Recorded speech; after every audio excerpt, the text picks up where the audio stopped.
ফিলিস্তিনে যা হচ্ছে তা অত্যন্ত কষ্টদায়ক এবং দুঃখজনক এবং সমগ্র পৃথিবীর চোখের সামনে হচ্ছে, বাট সবাই নীরব। তো এখানে আসলে ভূমিকা শুধু আন্তর্জাতিক সম্প্রদায়ের নয়, মুসলিম বিশ্বের আমাদের প্রত্যেক মুসলমানের যার যার সাধ্য অনুযায়ী কিছু করা। তো আমরা যেটা আমাদের এখান থেকে যে আহ্বান, আন্তর্জাতিক সম্প্রদায়ের প্রতি আহ্বান, মুসলিম উম্মার প্রতি আহ্বান, আমাদের সরকারের প্রতি আহ্বান, আন্তর্জাতিক সম্প্রদায়ের প্রতি আহ্বান যে অতি দ্রুত যুদ্ধবিরতি বাস্তবায়ন করতো। 1967 সালের পূর্বের যে সীমানা, সেই সীমানায় ফিরে গিয়ে পূর্ব জেরুজালেমকে রাজধানী করতো স্বাধীন ফিলিস্তিন রাষ্ট্র। এটা আন্তর্জাতিক সম্প্রদায়ের প্রতি আহ্বান।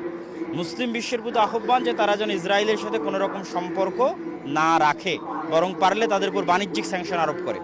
আর আমাদের সরকারের প্রতি আহ্বান যে আমাদের পাসপোর্টে এক্সেপ্ট ইসরায়েল ব্যতীত অন্যান্য দেশে সফর করার যে বিষয়টি, সেটি যেন পুনর্বহাল করে এবং বাংলাদেশে যেন কোনো ইসরায়েলি পণ্য আমদানি বা রফতানি যেন না হয় এবং কোনো সম্পর্ক যেন না থাকে, এবং আমাদের সরকার যেন যথাসাধ্য উপায়ে সকল প্রকার সহযোগিতা গাজার মানুষের পাশে করে।